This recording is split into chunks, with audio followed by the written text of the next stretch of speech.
And it's just a huge honor for me today to be podcast interviewing two up and coming legends in dentistry right here in my own backyard of Phoenix, Arizona. Argentina Moreno, CEO and founder of Thrive Masterminds, and Mason Johnson, who has a degree in Emory from finance and business development. And I'm very good friends with his your grandpa.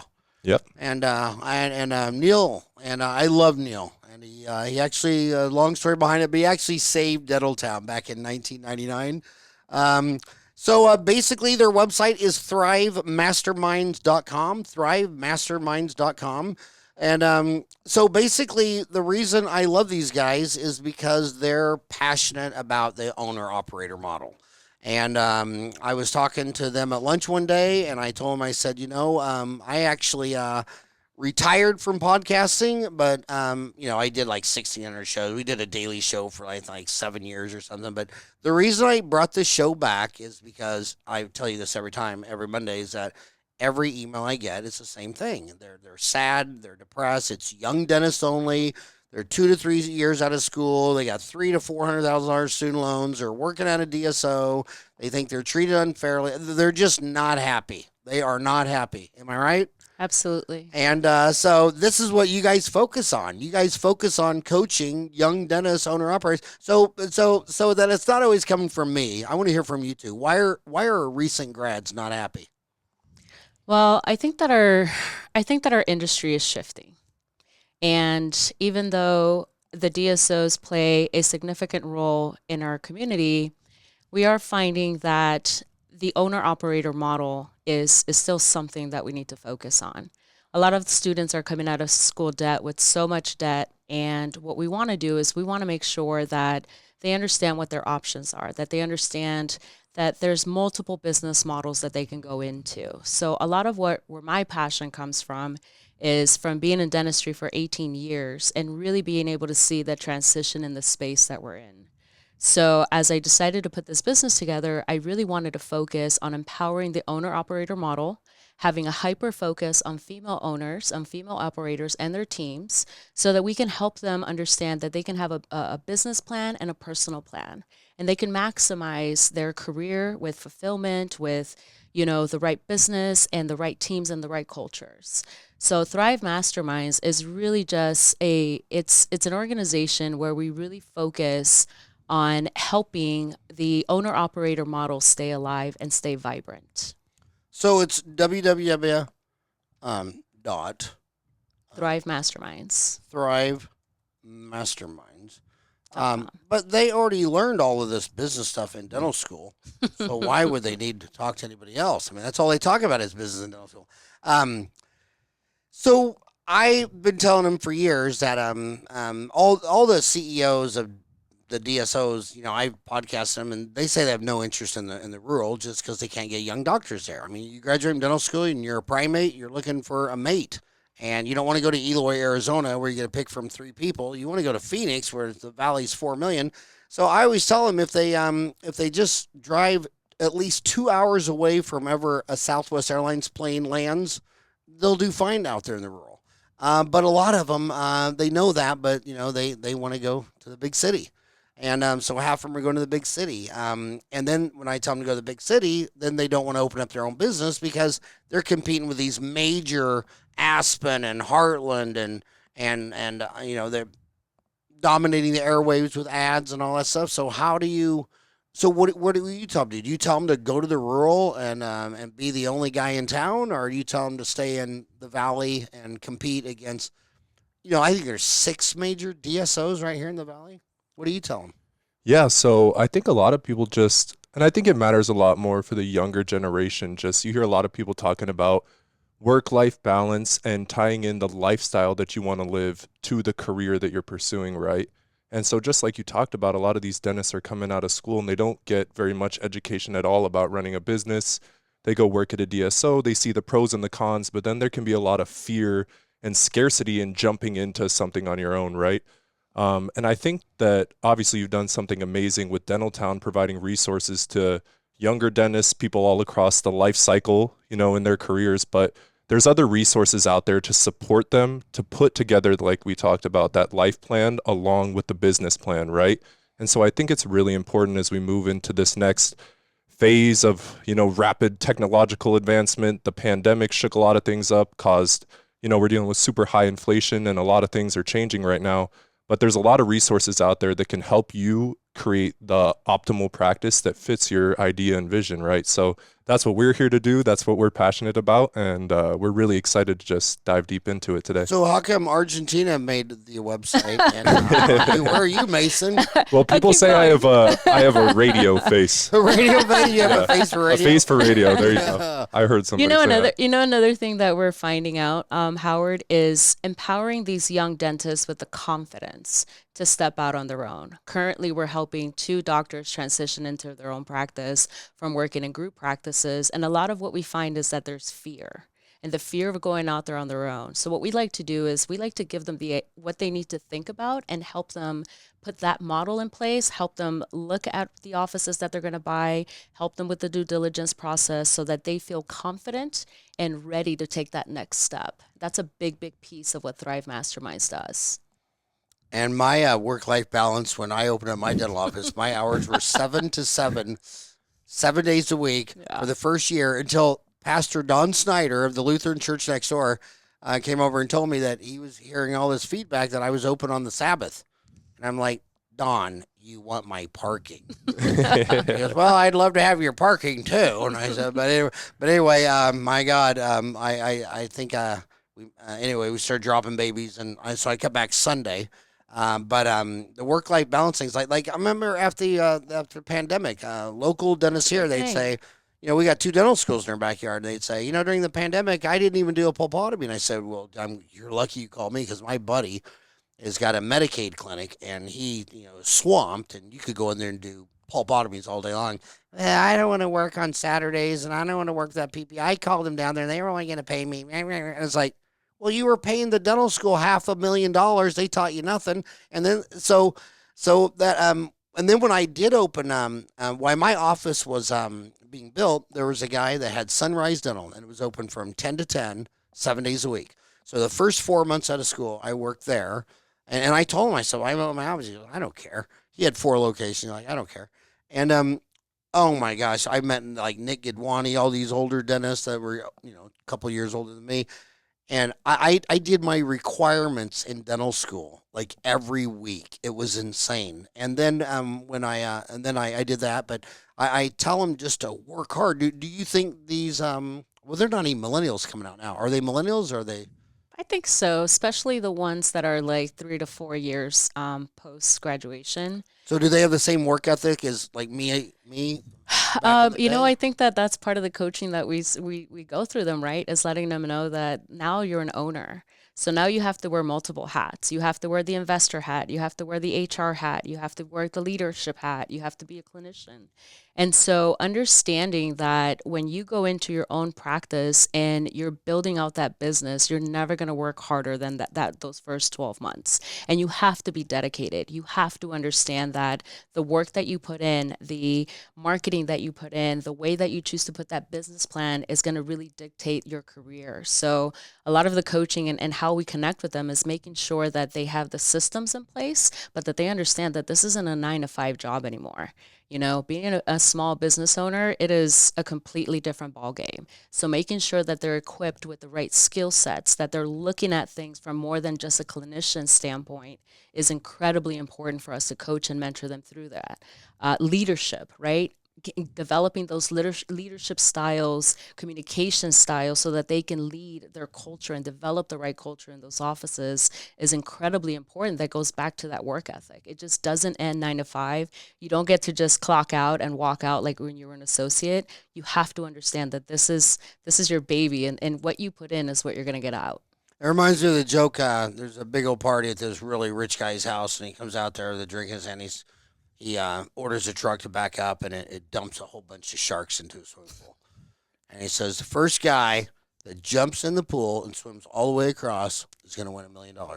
And immediately, this big old splash, this guy's swimming for his life. The sharks are closing in. He gets the other side. He jumps out. And the millionaire says, my God, what made you jump in? He goes, all I want to do is find out who pushed me in the pool. And that's why I tell them, when you're young and dumb, I told my baby mama, Judith, I said, I'm not gonna get a job for 2 or 3 years. We're gonna open up. We graduate May 11th, and we're open September 11th. And I said, how many kids you want? She said 4. I said, well, let's knock them out. If we're open, we're young, we're dumb, we don't know what we're doing. Dive in the swimming pool. And by the time, and that was the craziest 10 years. I mean, 4 boys in 60 months. I mean, when you have 4 boys in 60 months and you open a dental office 7 to 7, 7 days a week, I said, because if you work for someone else, they're going to pay you enough. They're going to pay you just enough for all your dreams to die. And then you're going to start telling your wife, I'm going to quit my 6-figure job and I'm going to open up a deal and we're going to have, no. There's only, the best time to dive in a swimming pool filled with sharks is when you're young and dumb. And I tell them, get out of school, open it up from scratch, and have however many babies you want. Just knock that crap out. And by the time you realize that those were 2 horrible decisions, they're already done, and now you're reaping the benefits. So I want to know this. These are specific questions they asked me. Should I buy an existing, or should I start from scratch? If I start from scratch, I got to do demographics. I got to find a location. What if it's a bad location? So what would you coach? Buy existing or we open coach from to buy scratch? existing because there's already an active patient base. And so what we then do is we come in and we help them build that practice up. If you're looking to start scratch, then you're looking at an 18 to 24 month on-ramp to get that patient base to where it needs to be. Based on the amount of debt that they have, we help them find locations that are already established. We go through the due diligence process with them to make sure that schedules and operations and what type of procedures are being done in there. But we want to make sure that we are looking for established practices for young dentists coming out. In business, which I'm sure you guys learn in B school and all that stuff, is mergers and acquisitions are everything. I mean, when I got out of school, when I got out of high school in 1980, the average age of a Fortune 500 company was 62, and I think there was like 7,500 companies. Now it's down to like 3,000, and the average age is 10 years. So the competitiveness and the burn and churn, it's just getting so competitive. It's crazy how that is. But when you say buy, I would always tell them it's like buying a house. I said, well, if you're married and a stay-home wife and you got 3 kids, and I didn't say more than you did. I say, well, why would you buy a $200,000 practice that makes $100,000 a year? You're buying a cash flow. I'd buy a $1 million practice. And when you go to sell your house, if you bought a little two-bedroom house, it's going to sell for a 2-bedroom. You buy a 5-bedroom, it's going to be bigger. I say first tell me how much money do you want to make, and then buy that cash flow. And then the only time I've seen it burned is when the dentist doesn't look at the clinical procedures and doesn't realize. I saw a practice in Glendale go for like 1.2. And the guy was like, a third of that was full mouth implants. He didn't place, he never restored, and he thought could learn it real quick. But selling those big cases is 10 times harder to learn than drilling a hole and placing the implant. But what size practice are you guys like? I think it just depends on what the doctor is looking for, right? Like we talked about, a lot of them have, a mountain of student debt. So buying something that's on the higher end of the market where you're competing against a lot of DSOs doesn't make a lot of sense. But I think for the, first time practice buyers, somewhere in the 500 to $1 million range is a pretty good place to start with the people that we've seen going after acquisitions. If you can start there, it has enough operatories for you to grow into, and they're doing the kind of procedures that you talked about that they're comfortable with, or there's an exact plan for them to grow into fulfilling that quickly. That's kind of the sweet spot that we've found for the people that we've worked with locally here in the Phoenix market. 6+ ops is really where you want them to see. Anything lower than that or smaller than that, they tend to outgrow fairly quickly. So we like to see 6 to 8 ops when they go in, especially because we can then help them build out other specialties within the practice as well. It can't be good unless it's bad. Mm-hmm. And, when someone, you can always tell how people think. Like, let's say there's some deal and they're really pro A and they're just hyper about A. I say, okay, well, with the same enthusiasm, this B that you hate, sell me why I'd want to buy B. Oh, I wouldn't buy B. I say, I know that you've already chosen A, but pretend with the same enthusiasm, sell me B. They don't have a word on B. And you always know they're an extremist. They're always an extremist when the other side's evil, it's bad, it's like, come on, we're all humans. We all got the same smartphone in our hand. We got the same smartphone in our head. When you think you're the only one righteous and everyone else evil, it's just extremist is dumb. And a lot of them have that views of DSOs and things like that. And they just have bad attitudes. They'll say, okay, you work for Heartland for 2 years. Okay, I'm pretty sure Rick Workman, he's been on the show. I'm pretty sure he's the first billionaire in dentistry. I'm pretty sure he runs 2,000 offices. So the guy runs 2,000 offices and nothing, no takeaways, no notes. I said, if I left that place, I wouldn't leave and start my own until I could take the office manager with me. I'd say, well, hell, if you're on $1 million practice. But one of the things those DSOs beat into my mind is, if it's good, it's bad. If it's bad, it's good.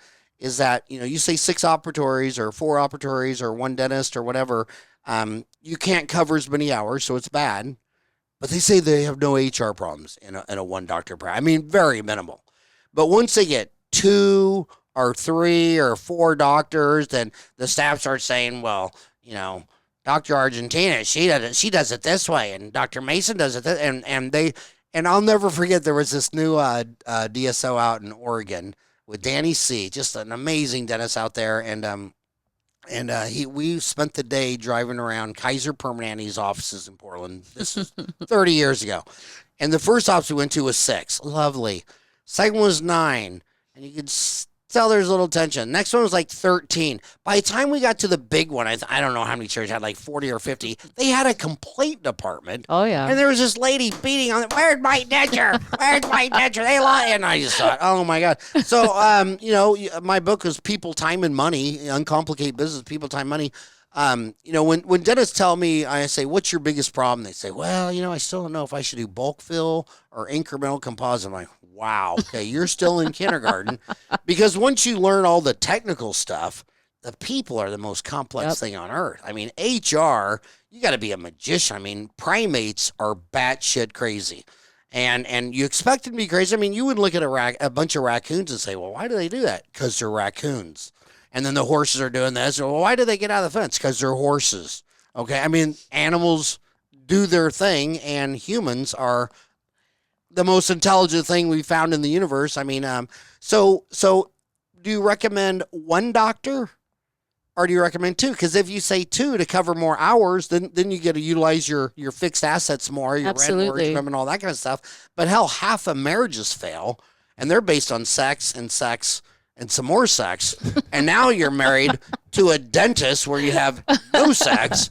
Would you just say owner with an associate? Do you recommend 2 partners buying in? I mean, talk about that. I say owner and understand and maximize the business, and then bring the associate in. But before we even get to that point, and before you even talk about HR, let's talk about culture. Because that is what we find is the number one reason why teams and offices don't ever reach their full potential, is because the culture isn't set in the practice. The number one concern and issue that we're facing right now that is brought up to us is team turnover. And why is that happening? Is because the culture in these offices isn't set. Or maybe it was set 20 years ago, but it hasn't evolved and it hasn't revisited. What we're noticing post-pandemic is that people need to have a reason why. People want to have a purpose. And if the doctor doesn't clearly define their why and their purpose and their vision and their core values, the team doesn't align right behind them.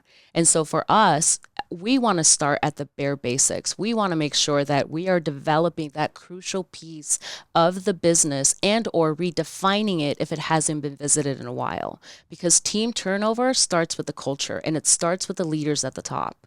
Once that is really defined and set in place, guess what happens? Teams have they understand their roles. They understand what needs to be done. We implement a data analytic platform so that we can track the growth.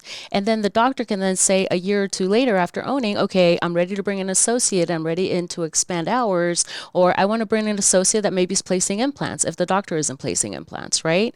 We want to figure out a way to grow that practice. But the one key thing right now that we're seeing, Howard, is team turnover. doctors are constantly asking us, I need a new hygienist, I need a new assistant, I need more team members. My number one question after that is, well, talk to me about your culture.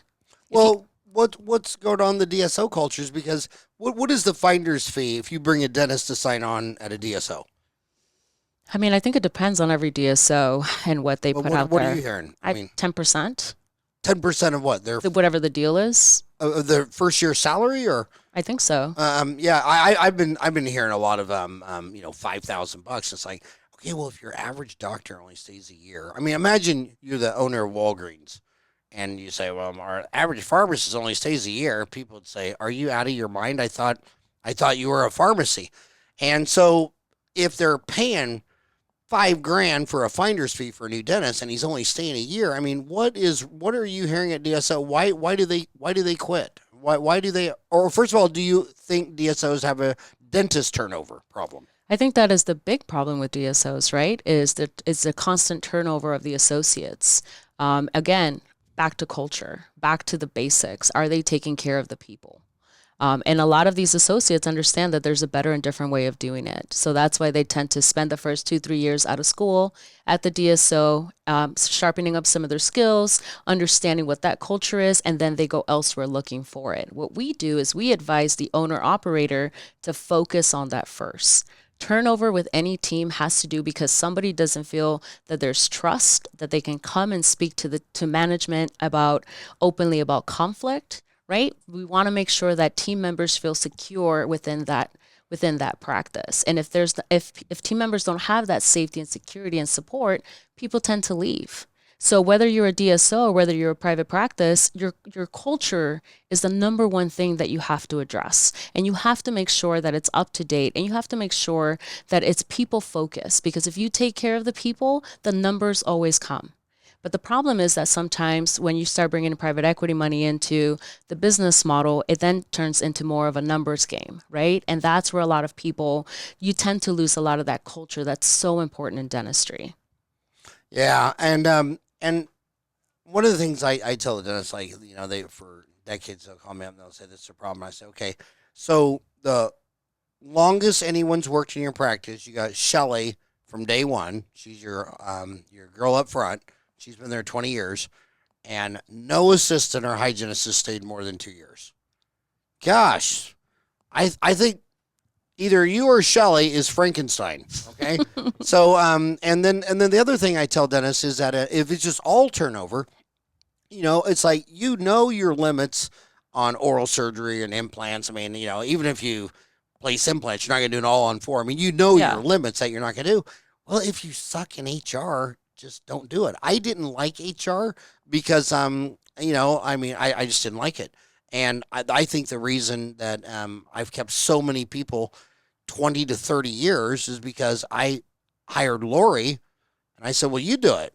And she said, I don't want to do it. That's the worst job in the whole place. I said, I know, but you're the smartest one I got, and I want to go learn. I want to go take all the dental courses, and she's just like, she didn't want to do it, and it's just tough because it's just people are just nuts, and and to try to get that culture is everything. And the dentists, they tell me stuff like, well, why did you quit that place? I love the founder of that company.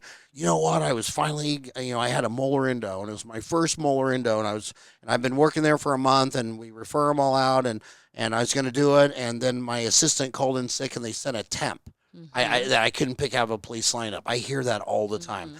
What did you hate the most about it? Well, I worked there 5 days a week, and I guarantee you 2 days a week, I'm working with a temporary for the first time ever. It's like, well, the patients aren't going to like that. They always wanted to come in. I had my first dental assistant stayed with me 30 years, and sometimes I'd say, do you have any questions before we start dating? No, and I'd numb it up, and then I'd leave to go do something while I soaked in, and then they had 20 questions for Jan. They just loved her. They felt safer. And then Janet come tell me, and one of the biggest things that used to make her mad is she'd say, Howard, you need to go in room 5, and this lady is gonna rip your head off because blah blah blah blah. You did this and blah blah. You did everything wrong. And I go in there and go, how you doing? I go, fine. How are you, Dr. Ferran? Great. How's that feeling? We did fine. I just wanted you to check. Jan's standing by her like, what? What? He was going to murder because so you're not hearing good, clean information from a lot of your patients. Just like when you go to church, have you ever been in church once where someone stood up and started arguing with the pastor about what he said and disagree? No, So I just think HR is it's 10 times harder than endo. It's a lot easier to do an all on four than nail HR. You never really. I mean, so if People you're management is one of the hardest pieces in business, any business, right? Aside from doctors saying that they need new patients, is team harmony is the second biggest thing that they struggle with, right? So understanding, especially post-pandemic, because it's brought so much awareness into that space. So making sure that doctors have the leadership skills, the communication skills, have the right infrastructure for their culture is a lot of the different coachings that we do so that we can empower the dentist, right? Because it has to start from the top down. And by us empowering the dentist to take on this leadership role, it then trickles down and he or she sets the tone for the practice. And the larger the practice or multiple practices that he or she owns, it's critical that you get that done in your first year. And the employee, this is the one thing that you have to realize: the employee turnover will always, in the end, match your patient turnover. Yep. You slow down the employee turnover, you slow down, to me, every dental office in America looks like the same. It's a cup of coffee, and for 20 years, doctors been pouring new patients' coffee into this thing, and any drop of coffee that goes in, other coffee is just coming out. I mean, think about it. If a hygienist works 40 hours a week, 50 weeks a year, and there's never been that hygienist, no one's ever met her, but it's just hypothetical. So that's 2,000 hours a year. So she clean 1,000 people twice a year. No 3 month, 4 month, 1,000 people twice a year. So if you got 10 new patients a month, you'd add a hygienist every 8 years. If you got 20 new patients a month, every 4 years, 30 new patients a month, every 2.75 years, and 40 new patients a month every 2 years. So then how many dental offices can you find that have been getting, 30 new patients a month for 15 years, and they got one hygienist 3 days a week? Yep. And then he comes back to me and asks me what I'd like to do about marketing. And I always say, well, it looks like your marketing's getting 30 new patients a month in. And so let's look at, so that's your patient turnover. I mean, obviously your back door is open just as wide as your front door. So now let's go look at the employee turnover, and you see all this turnover and say, well, if we can stop this over here, because I mean, for 30 years they would call sometimes the front desk, and I'd be up at the front, and they'd say, well, Jan's busy right now with a patient, but Dr. Friend is standing right here. You want to talk to Dr. Friend? No, just have Jan call me when he's done. I'm just like, well, I got a dental degree. I got my MAGD. I got my diplomat in implants. I graduated from the Mission Institute. Can I talk to you? No. I mean, I saw my practice, and those two hygienists are still there. And I mean, my gosh, I mean, it's just crazy. And back to that mergers and acquisition thing, buying a practice. M&A activity is everything in Wall Street. And I can give you the names of a dozen different dentists that got out of school. There was a small town, and I'd say it was 5,000 people. And the draw is always just twice the population. You go to rural American towns, 5,000, you're looking at 10,000 people. And so a dentist for every 2,000, there's 5 practices there. So he came out and he bought a practice, the oldest guy retiring. And then he noticed, 5 years later, the next oldest guy is about to retire.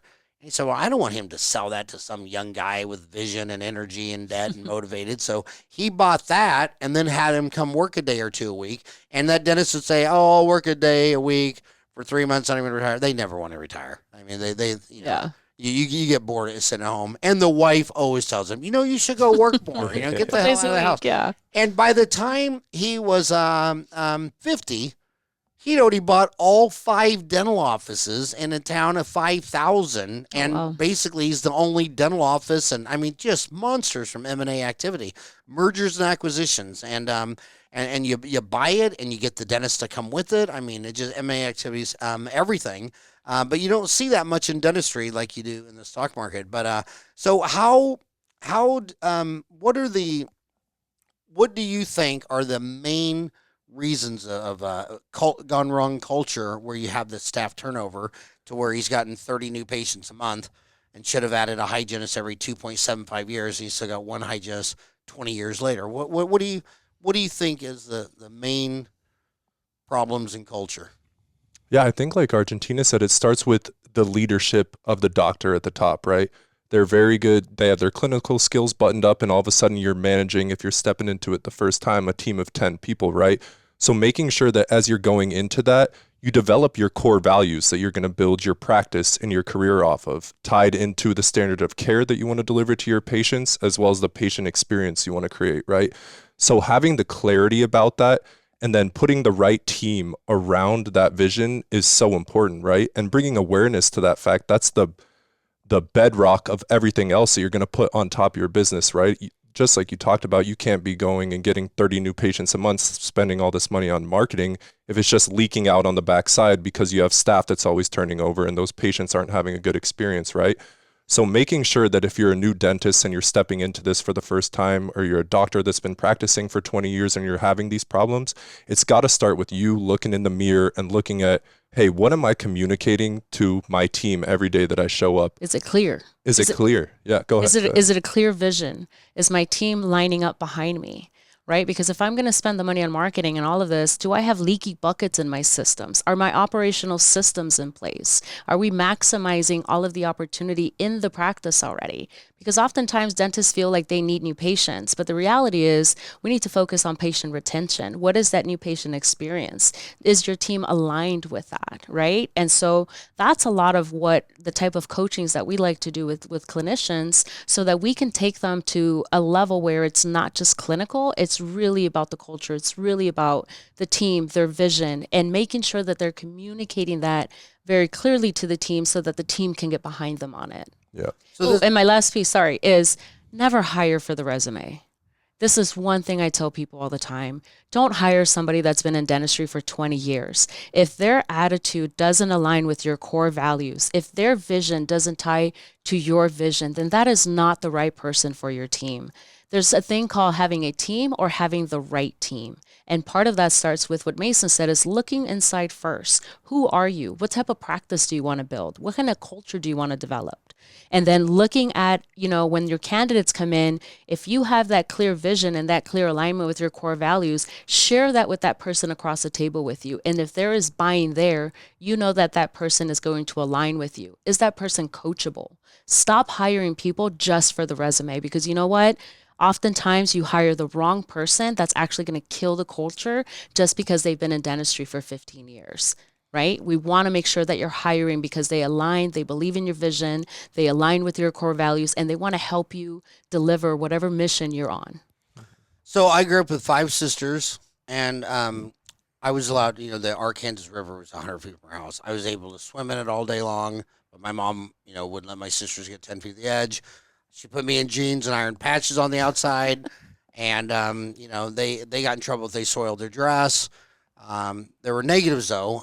If my mom didn't know if the milk was rotten or not, she'd always say, "Howie, take a swig of that." And I'm like, "What about my 5 cents? How come I always have to take the swig?" And she goes, "Well, in case you get sick and die, here we want to be. You're my favorite child." And dentistry was the dentists were mostly all male and the staff was all female. Now more than half the class female. And I wanted, and in business school, they say that major change in demographics always change in industry. So I don't think anybody at ASU would say, well, you can't have dentists go from almost all male to half female and nothing changed. Yep. So what changed, and what changes are you see? And some of the women dentists tell me that it's harder for them because all their staff was trained that dad would say, "Get me a beer," and their mom would jump up and go run a beer and everything. And then when mom says that, it's like, "Mom, I'm busy. I'm tired. So do you think it's different? Do you think going to half women dentists? Do you see it changing culture? Absolutely, HR? absolutely, right. We're seeing that. I think the last class in 2021, it was majority females over male providers. So what is that going to do for our industry in the next 3 to 5 years? Women have a completely different set of needs, especially if they also want to be mothers, right? So understanding that you can be a badass mom and you can also be a badass clinician and a badass business owner, it's all capable and you're able to do all of those things. What we coach you to do is to have a plan and have a plan in place so that as you begin to build your family and you're building your company as well, we put an associate in there so that production keeps going. One of the reasons why I created the company that I did is because over the last 18 years of my career, I noticed that my female providers never reached the potential that my male providers did. Oftentimes when they started having baby number one, baby number two, production became a little bit stagnant because, they had to they had a lot of different things on their plate, right? They had their little families, they have the business, they have the teams, they have all of the different pieces of owning a practice. And so a lot of what my passion behind this is in making sure that we provide a business plan as well as a life plan, and that you can align all things for it, and making sure that your practice is still growing while you're maybe cutting back down to 3 days a week and not working full 5 days. Putting those systems in place and putting the right team members, having the right associate before you transition or you start adding other those pieces into your life is incredibly important. And our passion is to empower our female providers, to empower those teams so that they can absorb the shock of the doctor taking back a couple of days and making sure that production doesn't stop, making sure that that practice keeps going. Yeah, but I want you to address this specific question. She'll say to me, "Well, if I go get a job at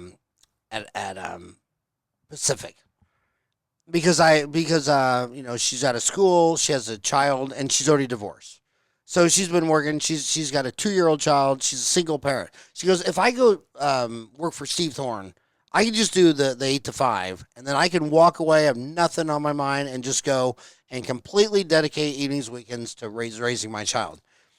Others will say, "Yeah, but if you owned your own practice, you can do whatever you want." What if a woman was a single mother with a child, do you think, and she wants to be a badass mom over top priority, would you say go be an employee and then don't have to worry about all those other hats you have to wear? Or be an owner operated so you can put First of all, I think women can do anything. And if they want to be owner operator, they have that option. If they want to go work for a DSO or a group to have that flexibility, they have that option, right? It just depends on the clinician and what those goals are for that person. I think that that's something that DSOs provide or groups provide, is that flexibility in their schedules. But if you have to ask me, do they have to pick one or the other? They can pick whatever they want, because women can truly do anything that they put their mind to. So if you want to be an owner operator, give us a call. We can help you set everything up, put the systems in place so that you can be successful in that space. If sometimes, female providers aren't interested in owning the actual practice, then that's where you have the DSO space and the group space, the large group space, where they can find that flexibility in their schedule. So a lot of them prefer email. How do they email you with their questions? You could just reach us at argentina@thrivemasterminds.com. Argentina or Brazil? Argentina. You want to reach me? It's Brazil at dentaltown.com. So it's a very emotional decision. Absolutely. Deciding what they're going to do. I want to ask you this about the graduates. What percent of the graduates coming out of school now have the mindset they could even be an owner operator? And what percent of them really need to be an employee? I mean, I obviously can't play in the NFL. I could probably play for the Suns after watching this last playoff. I'm going to try out for the Suns next year. But, I can't play for the Suns. I can't play for the football. And I have my limits. And I'm just wondering, these kids coming out, how many of them have the balls to open up their own practice eventually? How many of them could be an owner operator, and how many you're an employee? It's more of, let's talk about the debt that they come out of, right? Fresh out of school, there's no way that they're going to be able to go up and open their own brick and mortar. So they have to go work somewhere. Now, educating yourself along the way to understand what business model you want to go into is incredibly important. And I think that that's some of the good education that DSOs offer some of these young students coming out of school. What percentage? I don't want to speak out of term. I don't know what percentage are more likely to go own and build, but I know that men are more likely to go out into that space than women. I want to say that men are 13 times more likely than female providers to go out and build their own business once they spend a couple of years in the DSO space. According to me, you want to know why? Why? Because women, and this is anthropologists, sociologists around the world all the time, women always marry up. If there's a good looking woman, she's not going to waste on some guy picking up trash in a ditch or, whatever. And they always marry up. Yeah. Men, you could walk out of school at you wouldn't believe the men that I graduated with. Some of them were I had 5 sisters. I'm like, you could marry all of them, even though 2 are nuns and probably will say no. 3 aren't going to the nunnery.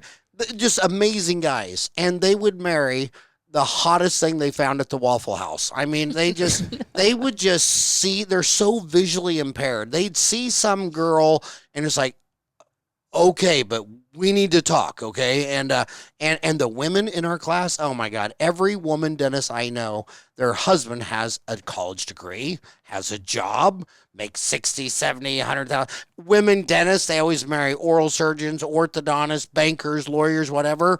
And then dentist says, well, Mac, she walked out of that Waffle House wearing a pair of Levi 501. I proposed to her in the parking lot. They do. They just, if all the women are economically marrying up, well, the men have to be marrying down. So I think you should give a course in dental school on how to pick a mate.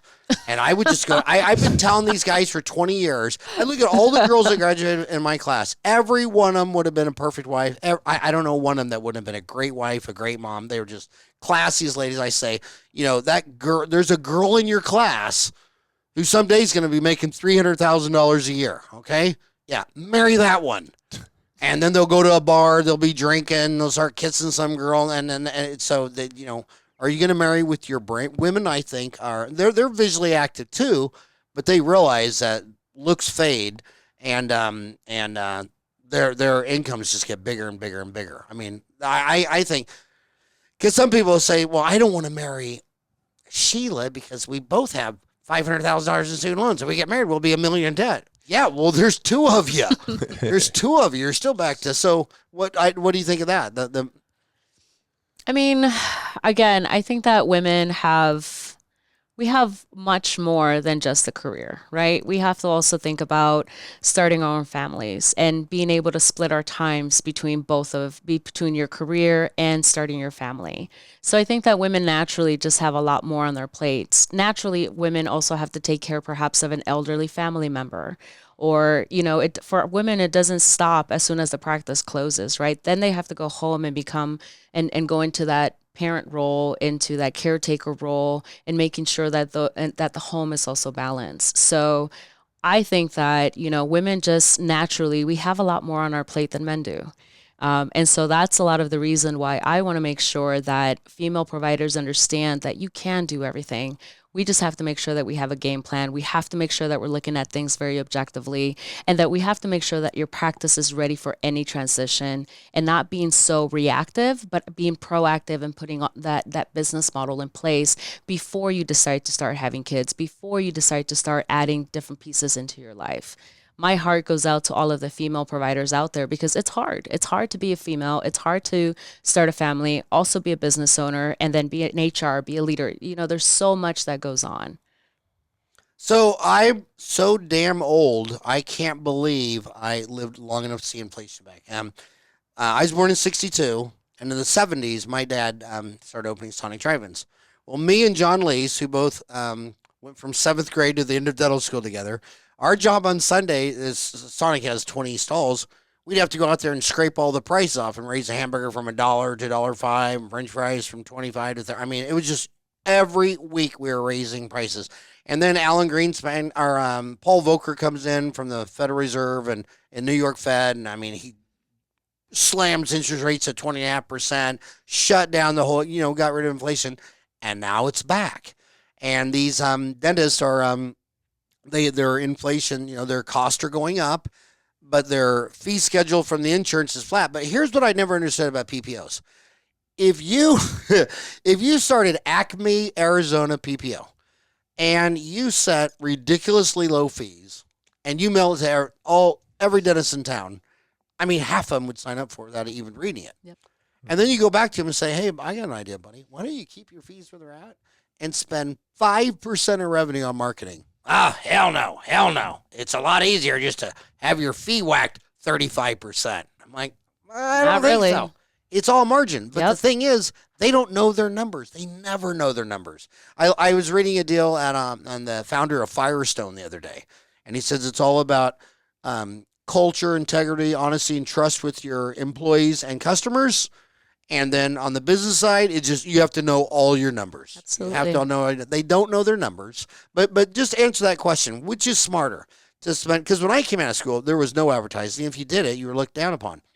And then about 10 years out, it was obvious that the $1 million business back then, and $1 million back then is very different than today.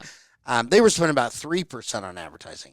Now I notice all the big boys that are doing 3, 4, 5 million a year, they're all spending 6% on marketing. Mhm. And everyone else says, you know what's a lot easier? Just sign up on all the PPOs. Yeah, they'll whack off your fee 35, 40%. So address that. Let's say 45 to 49% is the average client that we engage with. So part of what we do is we look 45 to 49%. at right off. Oh, right off off. the top. Off the top. We met with a client that he was writing off 52% of his UCRs. And what blows my mind is that it's still okay for people just to operate their business that way. So a lot of what we do is we take a deep analysis into their insurance providers and their contracts. We try to maximize whatever PPO strategy they do have. But a lot of what we want to focus on too is helping doctors transition into that fee-for-service model. And that has been one of our bigger topics, especially post-pandemic. Because if you really stop and think about, how much write-offs they're taking off the top without guaranteeing that that patient is actually going to even accept treatment or move forward in the practice, right? You're just hoping that they come in. You're hoping that they say yes. What we want to do is we change that business model and we help the client become fee-for-service over the course of 18 to 24 months. Through that process, we have a marketing company, our marketing company, and we put together a custom marketing strategy that specializes for that practice so that we can market a membership plan, that we can market a new patient special. We can market all of the high-end procedures if they're doing any surgeries, if they're doing Invisalign. We want to make sure that we're reaching the percentage of Americans that are walking around out there without insurance. Post-pandemic, 50% of Americans don't even have health insurance. So how are you getting a hold of them? Mason, maybe you can jump in a little bit more as to what our marketing company does. Yeah, and just like you talked about, spending that 5% as opposed to writing off that 45 to 49 just makes a lot more business sense, right? But it can be really hard for these guys because that's just been the model for the longest time, right? You put your name in with these different PPO companies and that's how you get patients. And so shifting it to today's world where you have to go out and do target marketing, like Argentina said.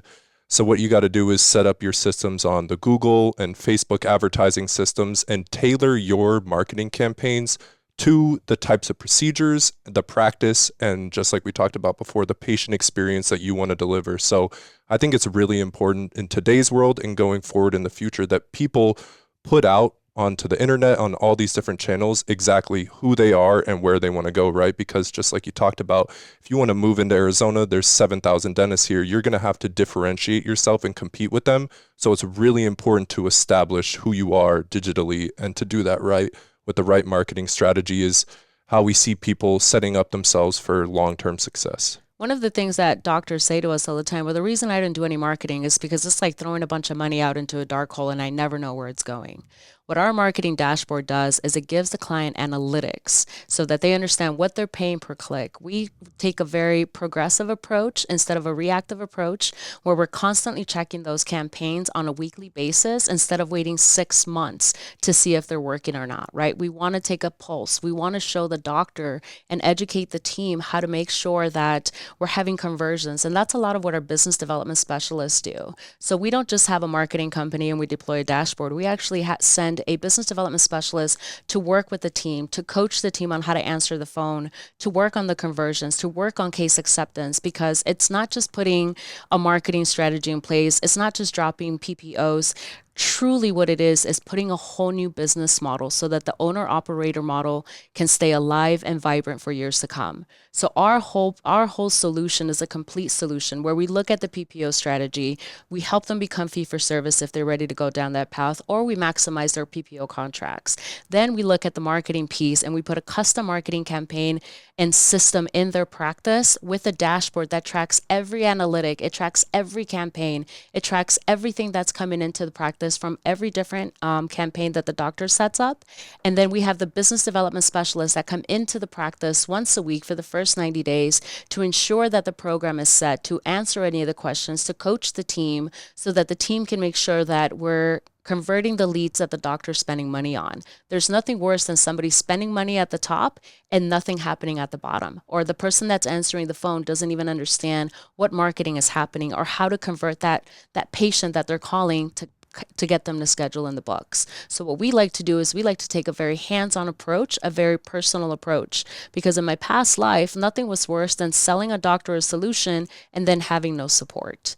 What I want to do and what we like to do is we like to make sure that we have a business development specialist there to coach the team, to coach tribal language from the front all the way to the back, making sure that we're maximizing every lead that comes in through our dashboard so that the doctor can see the return on investment. I never want a client to say, well, I don't know. The reason I don't do marketing is because I don't know where my money goes. I will show you where every dollar is being spent. And if that campaign isn't working, we're not going to wait 6 months. We're going to make that adjustment and pivot as soon as possible. I forgot off the top of my head, but the guy is considered the founder, the godfather of marketing. He had a funny quote. He says, "Half my marketing works and half doesn't work. I just wish I knew which half worked, and which half didn't." Yeah. So on the marketing, you said you mostly do Facebook and what?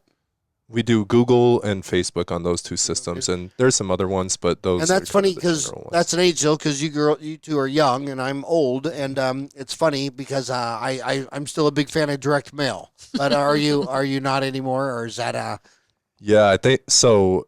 It's usually about 5 to 7 touches now that it takes for people out there in the world to see whatever advertisement that you're serving up to them. It takes 5 to 7 touches with them before they make a decision. And I'm sure is people are on social media all day and the internet, our attention spans are getting worse and worse. So we haven't seen as much success with direct mailers here in the Arizona market. Sometimes it may work better in different areas, but digitally it makes a lot more sense. It makes a lot more sense financially to go and set it up on the Google and Facebook and Instagram systems because you can continually reserve advertisements to the same people at a much cheaper rate. And do you ever on your advertising talk money, or is that considered crass and crude? I mean, do you ever do specials? Absolutely. Or you talk coin? Absolutely. We tailor it specifically to whatever the doctor wants to put out there, right? We'll go and sit down with them, analyze their zip codes, where they're at, the demographics, and suggest to them what we think based on other things that are working around them. But at the end of the day, whatever they want to put out there, whether it be, a free consultation, or if they want a promotion for, new patient special, they get to decide whatever they're putting out there as far as the fees that they're charging for those things. Very interesting. And this in-house membership plan, do you think that's a real deal? Or? Oh, absolutely. Well, two things. First of all, back on your dashboard, are you practice management software agnostic, or do you prefer Dentrix or Open Dental or EagleSoft or what?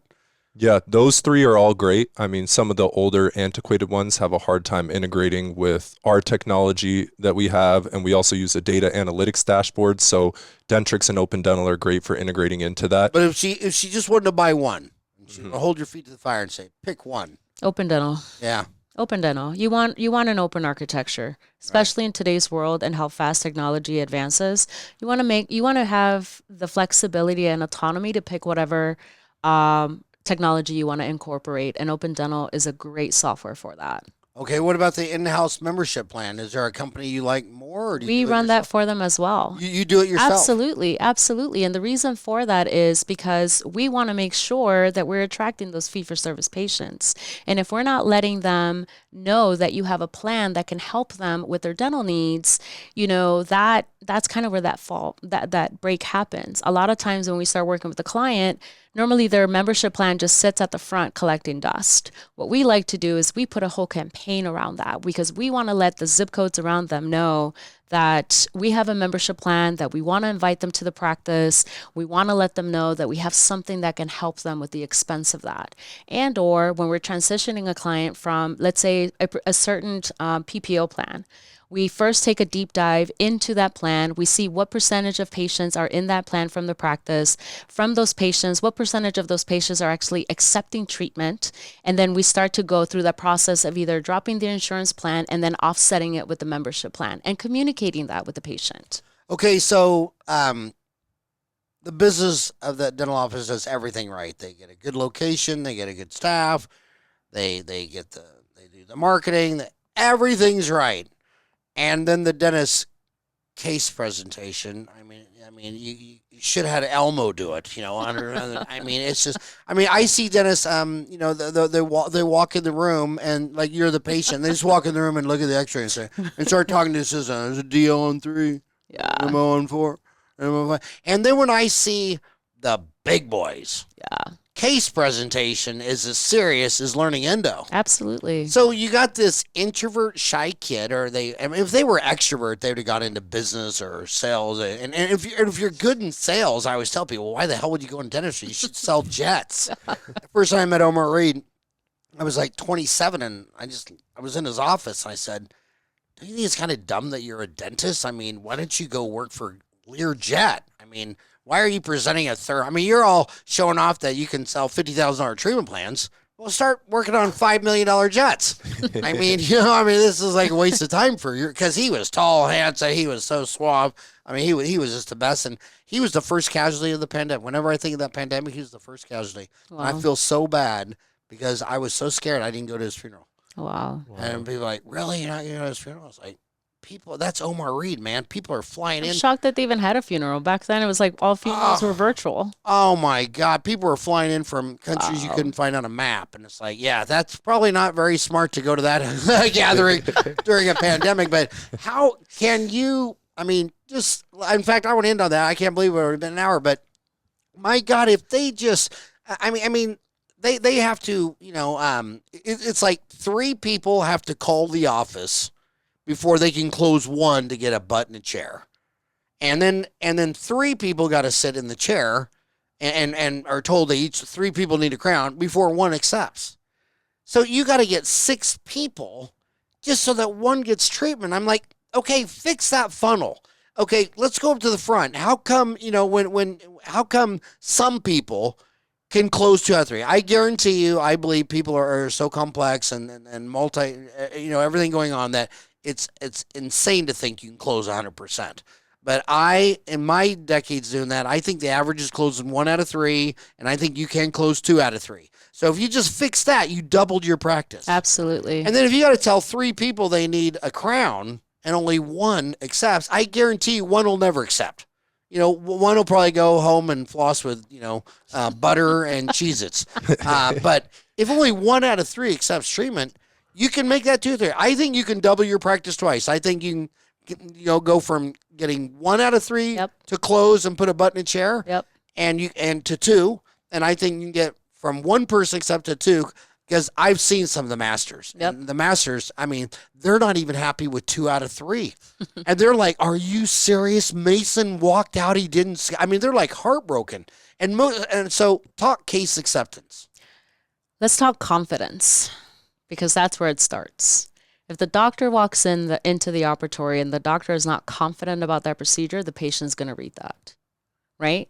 Having the right technology to go through the patient education. We just had this conversation with a client today. This client has 3 associates, and the client is closing most of the treatment and his associates aren't. So making sure that we are training and that we develop the communication, we develop the confidence, we develop the urgency. Dentistry is so comfortable saying, we'll just watch it, right? If you're just going to watch it, you're already training the patient to think that way. If you don't have a sense of urgency, if you don't have the technology to educate the patient why this is needed now, right? Because it's only going to get worse the more you watch it. Now, for us is going through the training process of standardizing the standard of care, standardizing what the doctor wants to be treated with the hygiene department, making sure that the hygienist sets up the doctor correctly, making sure that the doctor comes in, understands what has been said with the confidence to close it now. So a lot of that is one of the bigger things that we look at when we start looking at the practice analytics. We look at hygiene, we look at retention, we look at reappointment, we look at case acceptance, we look at patient retention and collections.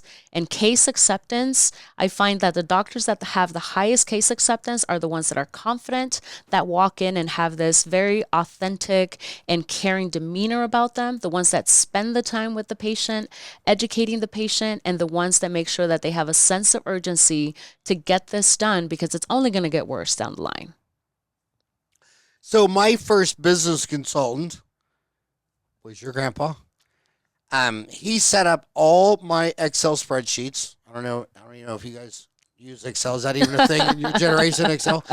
And I didn't know. I figured it went the way of the dinosaurs. And and it's so funny because Lori and I, here it is, well, this is 2024, I think. So it was 25 years, 1999 I first. And he came and he set up the deal. And every time we had a question, we called Neil. And he's not even in dentistry, but he owns a business. Business is business. Yeah. But the one thing that was perfect for me using Neil, your grandpa, as a mentor, is I was a perfect client for him. You know what I mean? We listened, we took notes, we did what he said.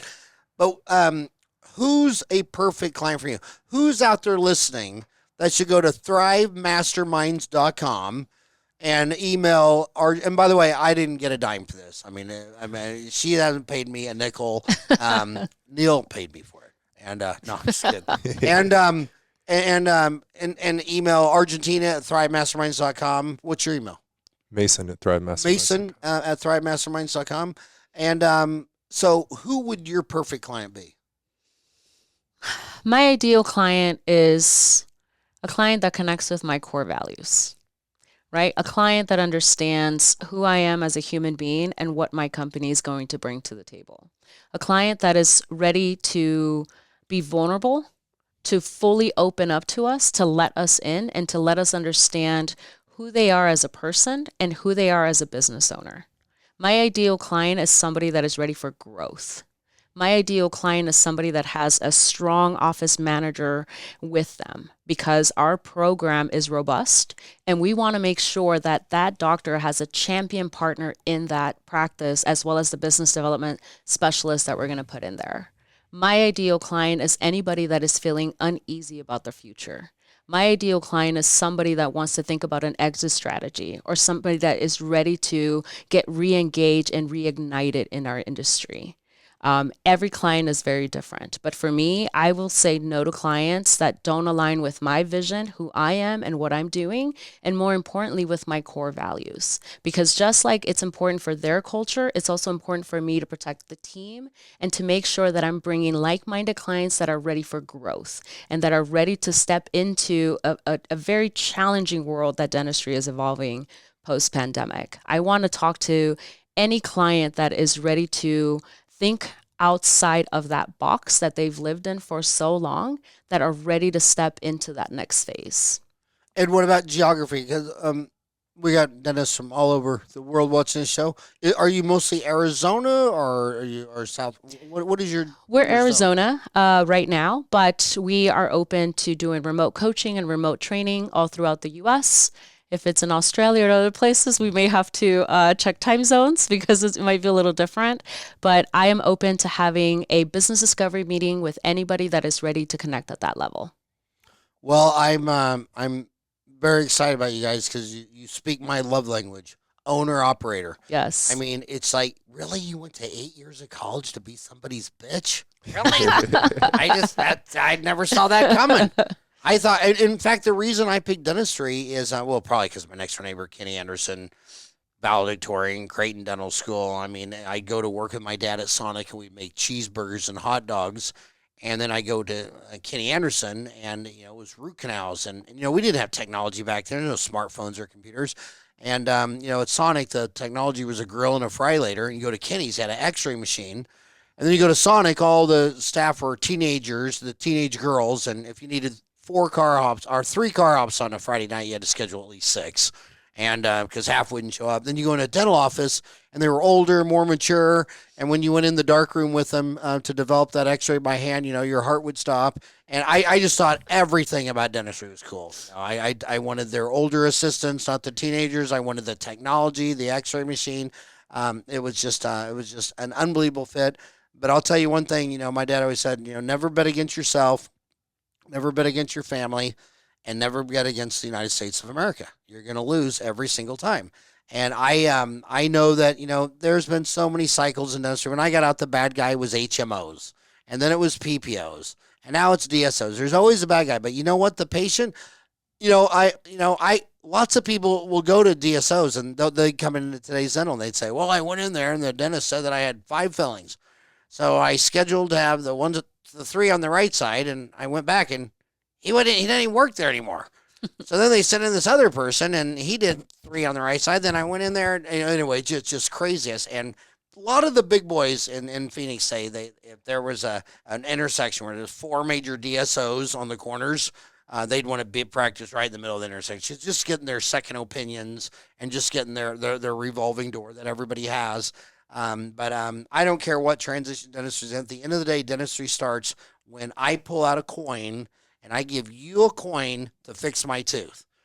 And when I do that, that's a doctor-patient relationship. They don't care if you're HMO, PPO, what insurance, DSO. They don't know or care about any of that stuff. Because, and when you go to Walgreens, I'll tell you what the end of Walgreens is they just get lawyers to pass laws that you have to be a pharmacist to do that. I was in France, and the doctors give you your prescription on your insurance card, and then you go to an ATM machine, stick it in there, and a bottle comes down, the pills come down, the label comes down, and I looked at the machine, and the machine is made in Scottsdale. So I came back, and I started calling my pharmacist friends, and they're like, oh, yeah, man, we got that blocked. They're never going to do that here. I mean, the only reason they have a job is because of a law limiting competition. But dentistry, it's 90% surgery. 90% of physicians will go to work tomorrow. There's 1 million physicians, and 90% of them will go to work tomorrow, and they're not going to touch a patient. They just take orders and charts and all that. Dentistry's all touch. I got to lean you back, open your mouth. I got to do surgery on your tooth. And when somebody is touching you and doing surgery on your tooth, that ain't Walgreens. That ain't CVS. That ain't pharmacy, okay? And as long as it is a doctor doing surgery on a patient, it's personal. And it's all about integrity, and it's all about communication. It's all about trust. And every time they come in, they go to the grocery store 2.5 times a week. They go to a dentist 2.5 times a year. Yeah. When they come back 6 months later, they want to see the same bat station, the same bat channel, the same bat. They want to see the same lady that did our teeth.